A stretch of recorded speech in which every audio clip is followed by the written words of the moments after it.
Okay, good morning students. Now we will continue with the human reproduction. The chapters in the last session we discussed that the placenta and its functions. So how placenta forms. So the two parts like a fetal part and maternal part, how it's formed and what are its functions and all.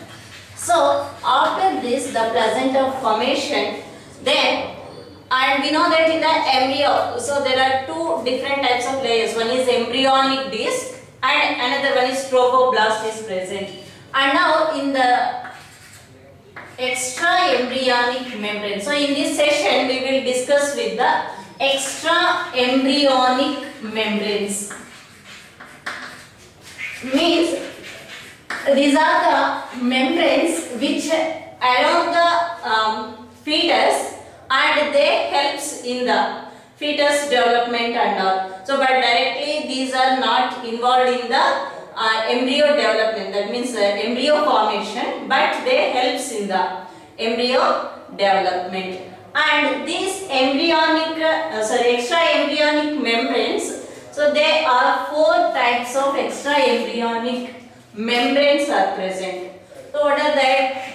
One is amnion, chorion and yolk sac, and finally allantois.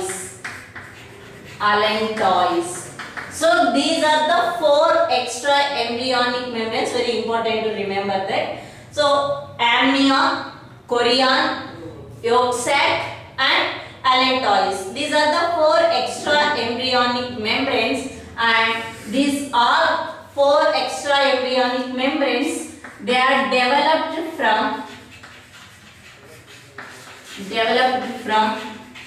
trophoblast.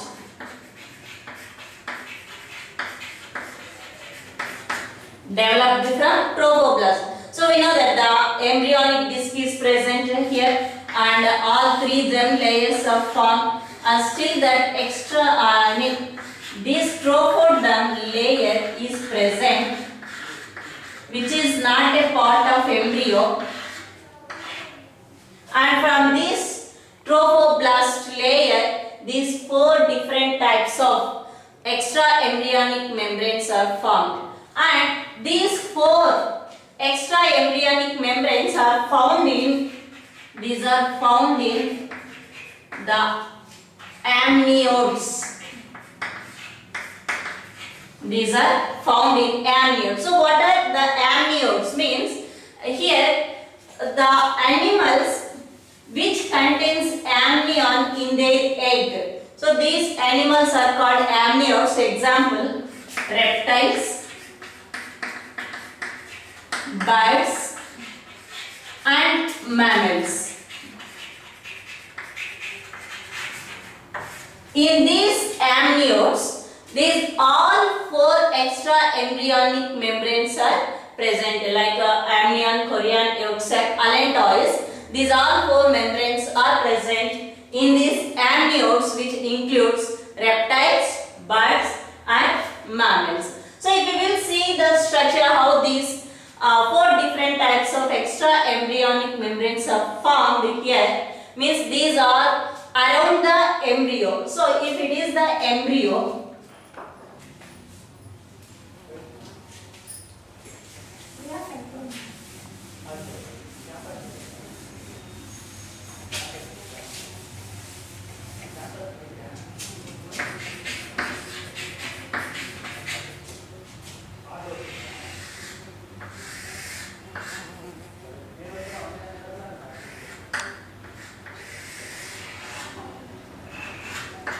so here this is the embryo,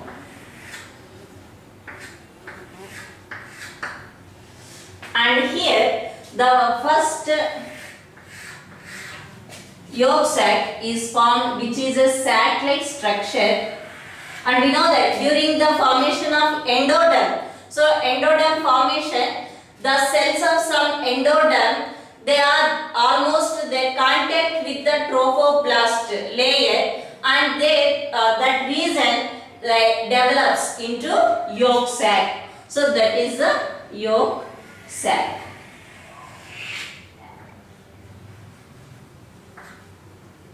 So it is formed by the fission of some trophoblast layers and as well as the cells of endoderm layer, and this is the yolk sac. And the next extra embryonic membrane is formed. So that is, it is also a sac-like structure, small sac-like structure which surrounds the embryo. So this is allantois. So this sac-like structure, again it is allantois. And these two are the sac-like structures which are present from the trophoblast layer. And the next layer, next extra embryonic membrane which surrounds the embryo. So it completely surrounds the embryo.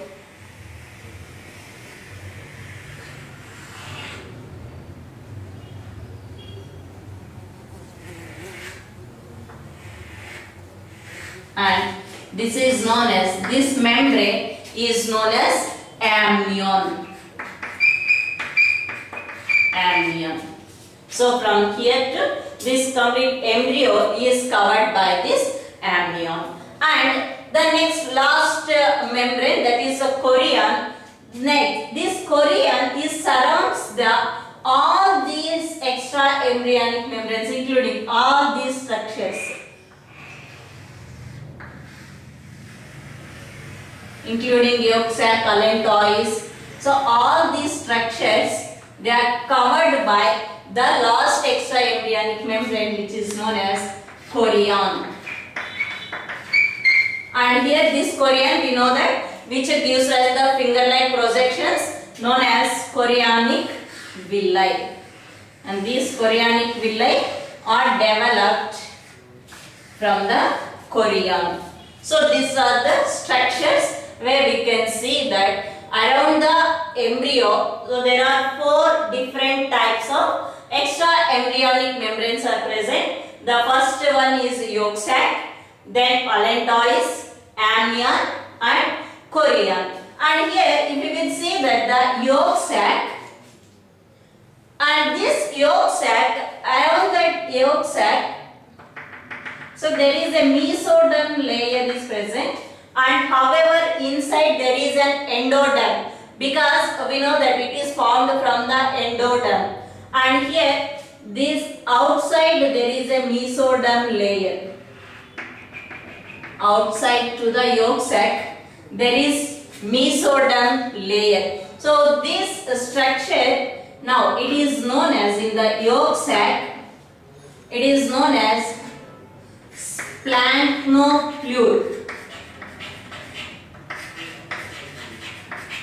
Splanchnoplure means outer there is a mesoderm layer. The structure which is known as splanchnoplure means outer there is a mesoderm layer and inner there is an endoderm layer. Endoderm layer. So splanchnoplure means outer side there is a mesoderm and inner side there is an endoderm. That means if it contains, if that structure contains mesoderm and endoderm, the structure is known as splanchnoplure. So here yolk sac is splanchnoplure because outside there is a mesoderm and inner there is an endoderm. And now come to the allantois. Then this allantois is also contains mesoderm outside. Outside there is a mesoderm and inner side, however, there is an endoderm. So that's why allantois is also known as splanchnoplure. So here also same, outer there is mesoderm and inner there is endoderm. So allantois also as planktopluere, as it contains mesoderm and endoderm. And now coming to the amnion.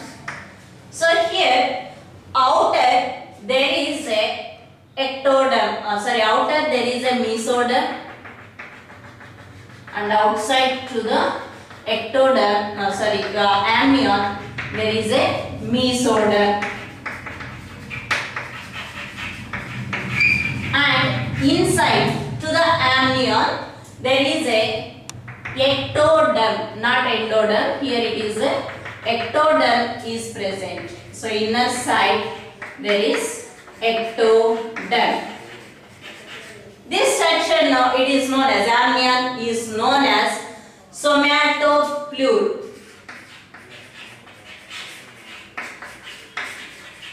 Somatopluere means as it contains mesoderm and ectoderm. So only slight difference between the somatopluere and splanchnopluere. In the splanchnopluere, mesoderm and endoderm is present, and in somatopluere, mesoderm and ectoderm is present. So in the amnion, this somatopluere is present, and even the chorion also somatopluere. So this chorion is also somatopluere. Somatopluere, so that means here again it contains mesoderm and ectoderm. But here outside ectoderm is present, inside mesoderm is present. That is the difference. So here outer mesoderm is present and inner ectoderm is present. But here mesoderm is present inner side and ectoderm is present outer side. So this is the structures of amnion, how they form. And now if you will see the functions of these four extra embryonic membranes. So here the first yolk sac.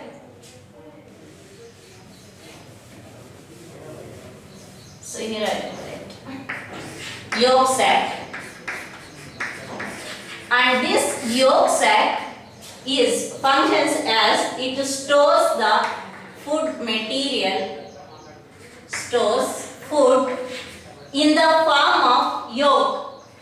So in the form of yolk. That means it supplies the nourishment to the developing embryo. And that's why it is known as extra embryonic gut. Extra embryonic gut. Because it serves the food material, that means food supplies the food, absorption of food and all. It has gut functions in the adults. In the same way, this yolk sac serves as the gut. So that's why it is known as extra embryonic gut. And here, in human beings, this yolk sac is very poorly developed. So it is poorly developed. Reason, the nutrients are supplied through the placenta from the mother to the fetus. So these nutrients are supplied through the placenta. So there is already placenta formation takes place. Through that placenta, all the nutrients from maternal blood to the fetus, they are processed. But there is no such use of yolk sac. So that's why it is greatly reduced and it is very poorly developed. But it is well developed in the birds and reptiles. So because there is no connection between the mother and the developing embryo, so that's why this yolk sac is well developed in the birds and reptiles. So as it serves the nutrition to the developing embryo. And the next one is allantois. This allantois is known as extra embryonic kidney. Extra embryonic kidney. So reason, it removes waste material from the fetus. So it removes the waste materials from the fetus. So it is known as extra embryonic kidney. So same way here also, in the human beings it is poorly developed. So in human it is poorly developed, and in birds and reptiles it is greatly developed. That means it is well developed in birds and reptiles. So reason here say to remove the waste materials in the human beings, in almost placental animals, there is a placenta which carries even the nitrogenous waste materials which are produced in the fetus. So that's why they are through the placenta only the waste products which are produced by fetus, they are processed into the mother's blood. So from the mother's kidney it is eliminated. But here in the birds and reptiles there is no connection, there is no placenta. So this allantois serves as a kidney. That means it removes the waste materials from the fetus. And the third one is amnion. So what is the function of amnion?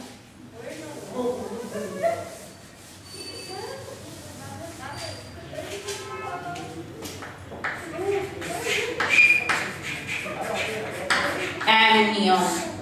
So here between this amnion layer or membrane and the fetus, so there is a cavity. So this cavity, and this cavity is known as amniotic cavity.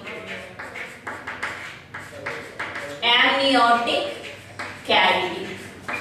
And this cavity is filled with completely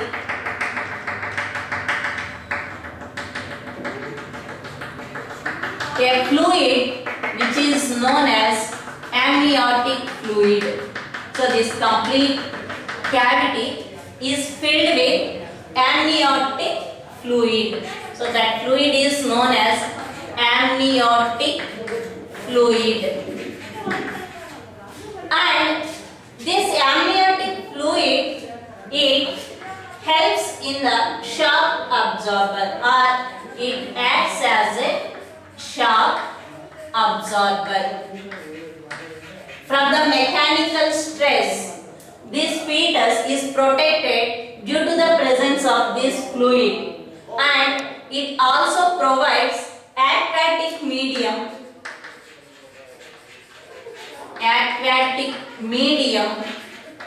to the fetus. So here there are mainly two functions. One is it acts as a shock absorber, that means it protects the embryo or it protects the fetus from the mechanical stress, and it also provides the amniotic fluid to the fetus. And in this amniotic fluids there are some cells are present. Cells.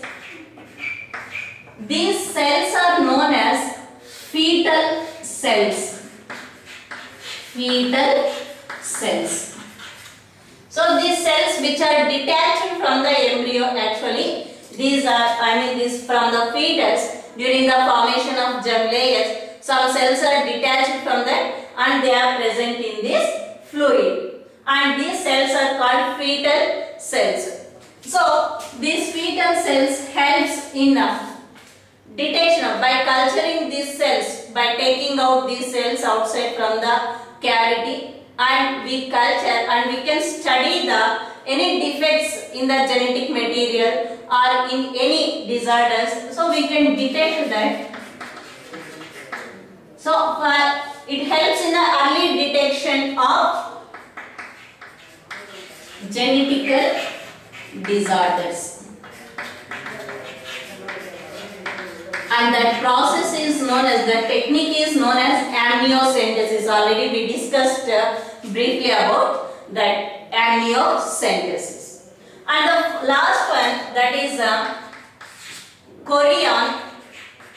The function of chorion, so already we know that for the implantation of the fetus this chorionic villi helps, and also in the formation of fetal placenta, fetal placenta, and it also acts as are known as extra embryonic lungs.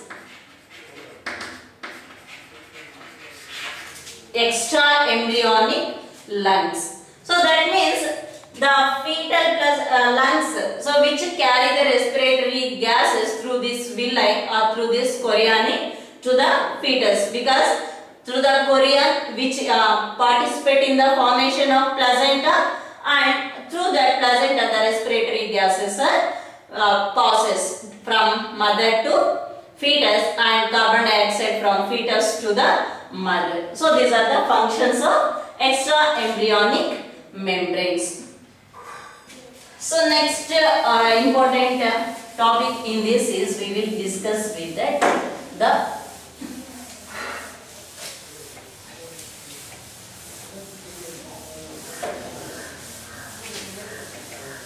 so in the pregnancy period, so during the development of embryo, which we are calling as a pregnancy, and this pregnancy period in human beings is divided into 3 trimesters for our convenience. So here we can say that the timetable of embryonic development. Embryonic development.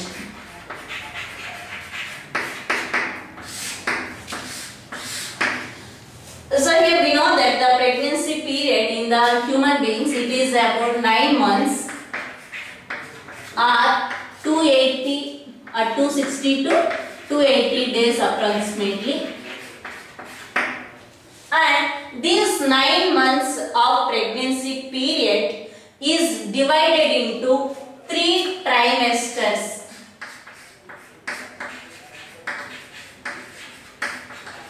Means in each trimester there are 3 months. So first 3 months is the first trimester and next 3 months is second trimester. So here the first trimester.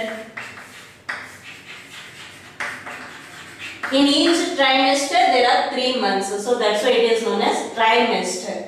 And first month to third month, it is a first trimester.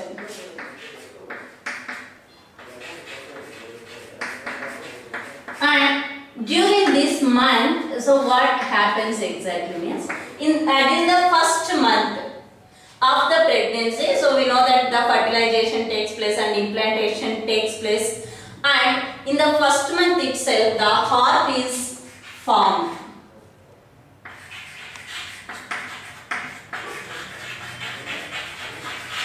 Heart is formed in the first month of itself. And in the second month, by the end of the second month,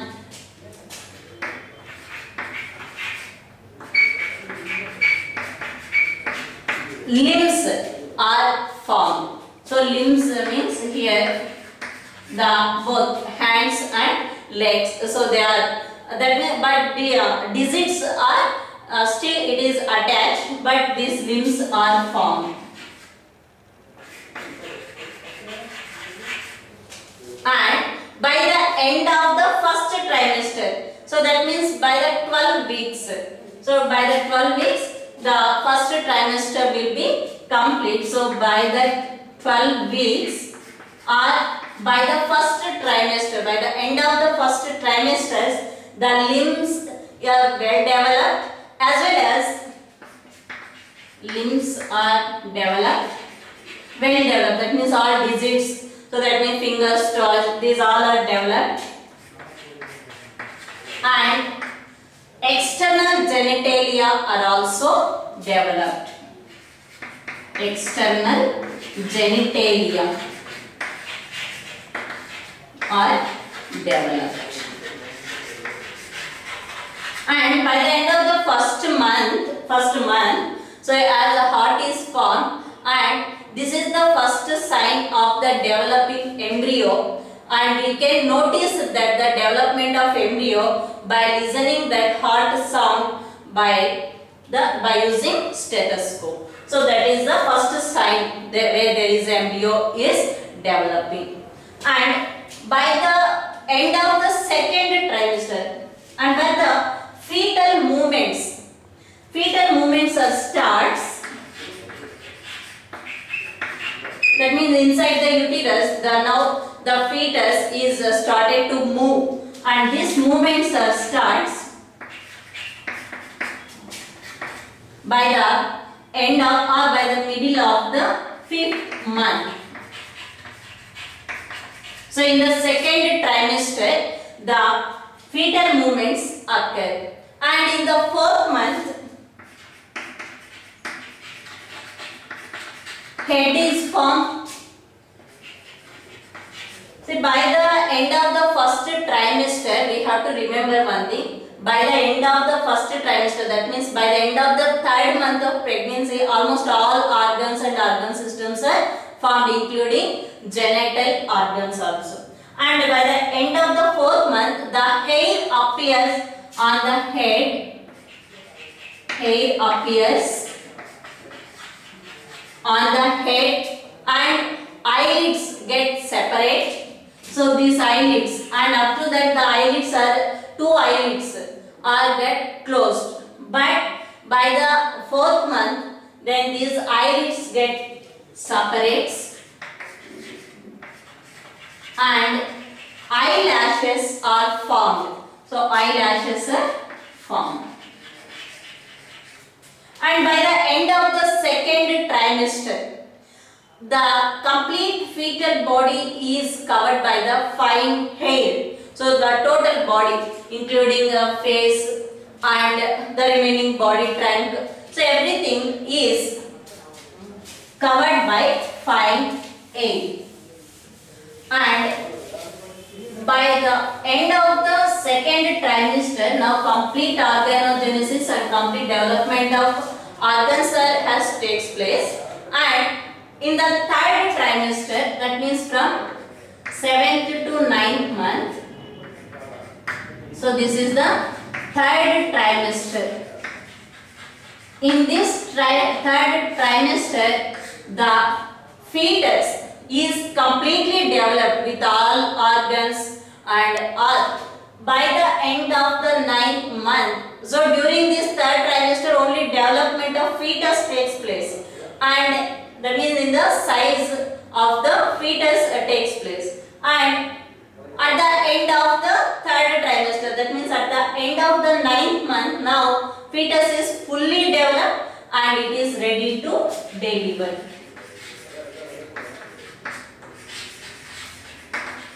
So these are the changes takes place during the pregnancy. That means in which month which organs are formed and what are the changes takes place. So that means the organs are almost all organs are formed during first trimester, and in the second trimester some changes has takes place like separation of eyelids, formation of eyelashes and all. And by the 3rd trimester, then fetus is fully developed and it is ready to deliver. And now we will see that the parturition, that means the delivery of the baby.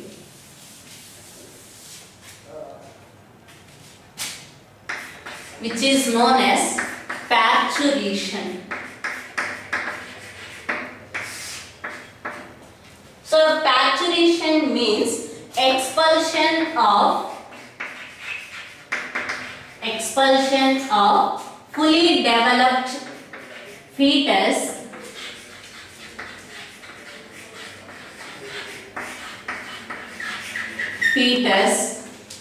from the mother's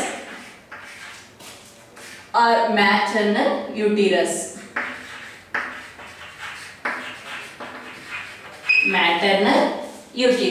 So this is known as parturition, expulsion of fully developed fetus, a fully developed baby which is ready to deliver from the maternal uterus. That is technically it is known as parturition. And this parturition in human beings is a neuroendocrine mechanism.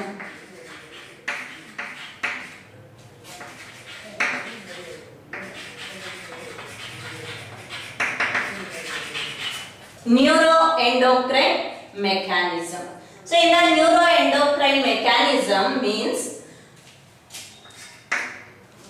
here for the expulsion of baby or for the parturition, the nervous system has involved, and as well as the endocrine system is also involved by secreting or by releasing some hormones which helps in the parturition process. And here how it actually done in the human beings means first some fetal ejection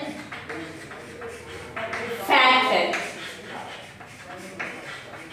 Fetal ejection factor is released from, it is released from fully developed fetus plus placenta. So placenta also releases this factor. So once the fetus is completely developed and this fetal ejection factor is released into the uterus, as a result of that, very in the less concentration, less intensity, the mild uterine contractions starts.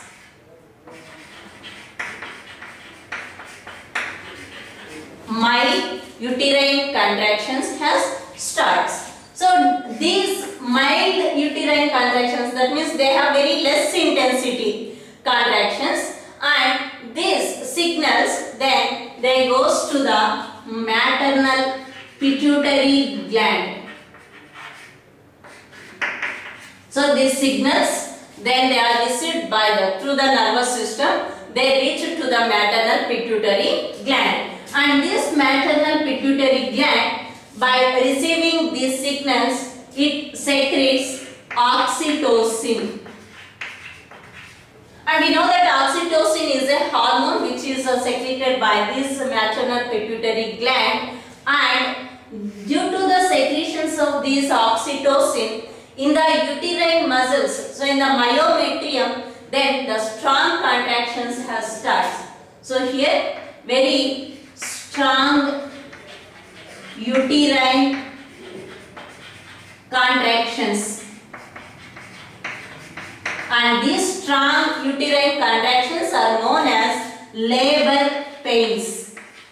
Labor pains, and these pains helps in the ejection of or expulsion of the baby.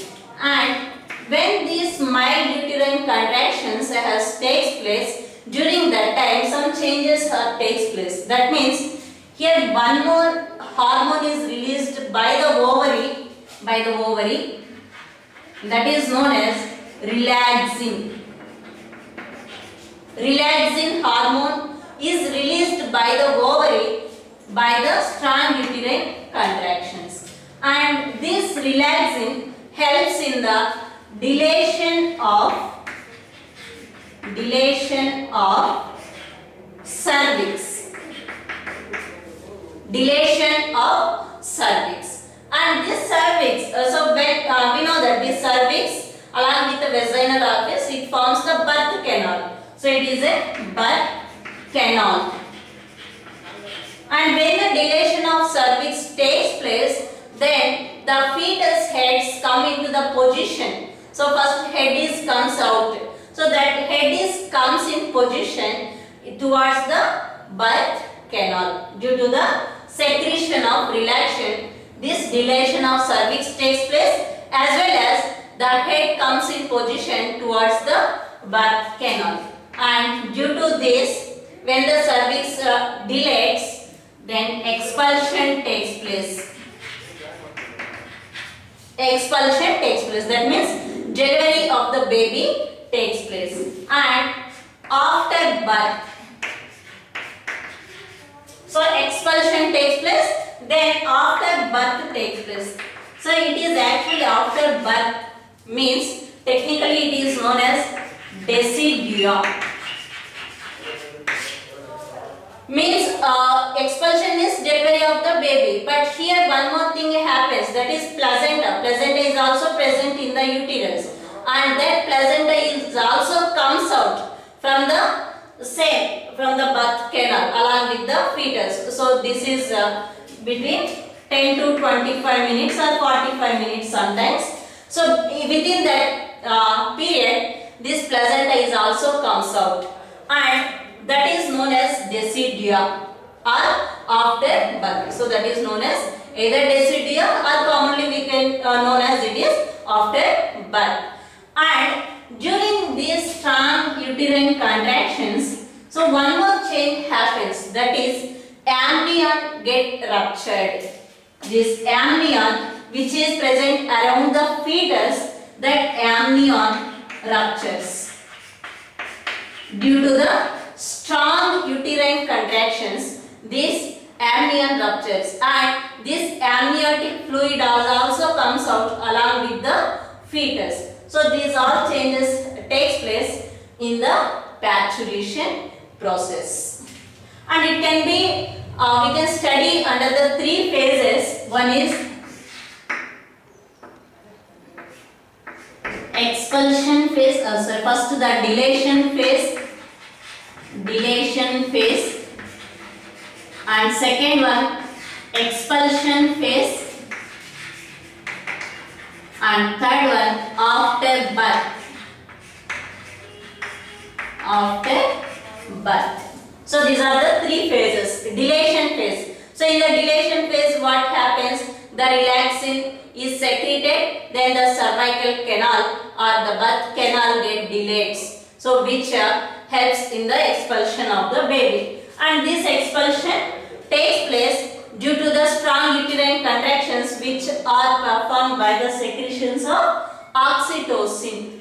And after birth, so the placenta is also expelled out from the mother. So these are the changes which are takes place during parturition, and it is in the normal cases. But see, if any problem takes place in these two stages, so that means in the dilation phase or in the expulsion phase, so that means if the cervical canal or if the birth canal is not dilated, then that baby do not comes out. So it do not expel out. So in that cases, or if the oxytocin is not secreted in the proper amounts, so in the sufficient amounts, then there is no strong uterine contractions takes place. So in this condition, if there is no labor pains, the baby cannot be comes out. So in that cases, the surgical method is used. Surgical method is used to expel the baby. So that surgical method is known as cesarean.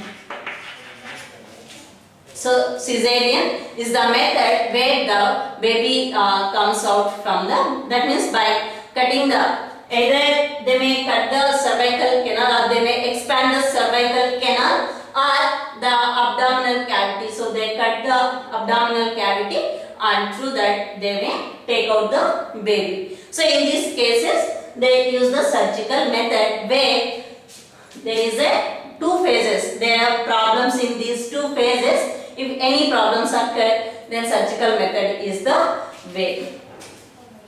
And after this parturition, and one more important thing here it is, so after the parturition, then the lungs expands. Lungs of the fetus expands.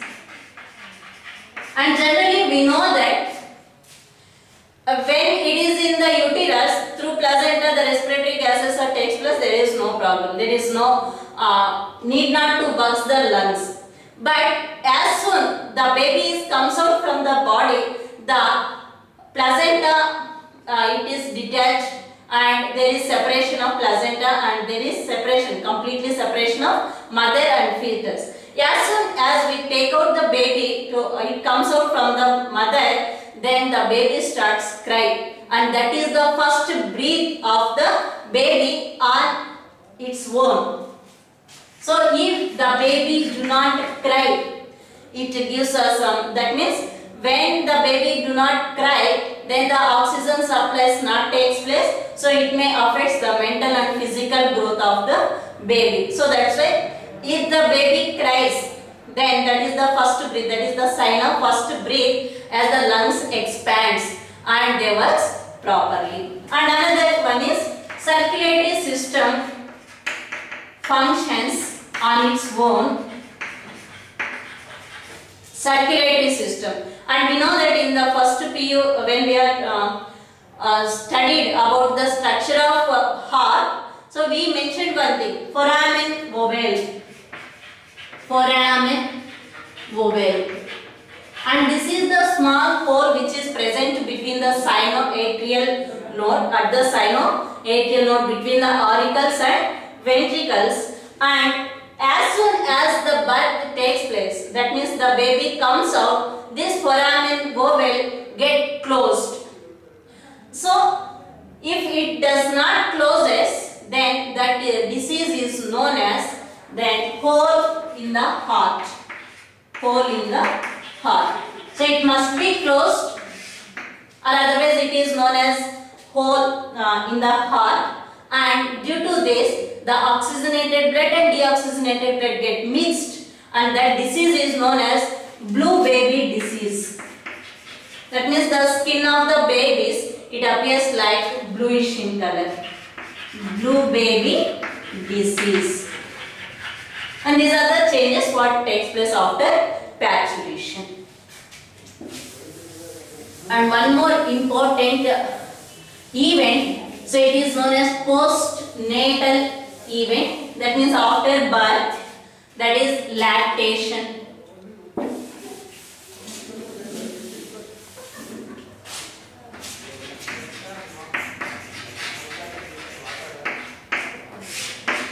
Lactation. So this lactation is a postnatal care which is taken by the mother to feed the newborn baby, and it is done by the production and secretion of milk. Production and secretion of milk. And it is the characteristic feature of the mammalian animals, and as the human beings also say the postnatal care which is given by the mother in the form of milk. And during pregnancy, what happens in the mammary glands means these mammary glands undergo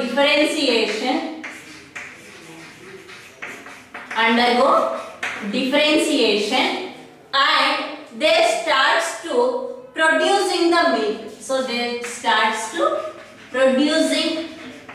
So already we discussed the structure of the mammary gland. So in that the producing and secretion of milk takes place by the end of the pregnancy. So as soon as the parturition takes place, then the ejection of milk takes place. Ejection of milk takes place by the baby. So by suckling the baby, then the ejection of milk, which is a hormonal control as well as neural control. And in the initial days, so that means first few days of parturition. So after parturition, first few days, it may be 1 week to 10 days, that means 7 to 10 days, that milk is known as colostrum.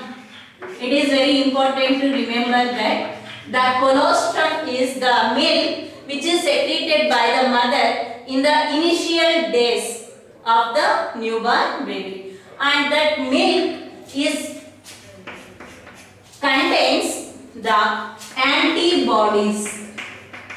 In human beings, especially, there is a IgA type of antibodies are present in the colostrum, and that's why the doctors recommended the milking the first initial days to the baby is very important. Then the baby develops its own immunity. In the initial infections, the baby is protected by the presence of these antibodies which are present in this colostrum.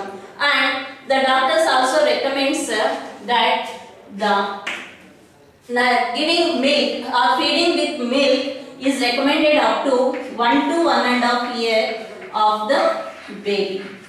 So up to this, if the milk feeding or breastfeeding is very important and which is recommended by the doctors. And this is about the human reproduction process. And here in the next chapter we will study with the reproductive health. So what are the aspects takes place, which are diseases and preventive measures, treatments in the reproductive system. So that is, there is another chapter is there in this unit. Okay.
Gracias.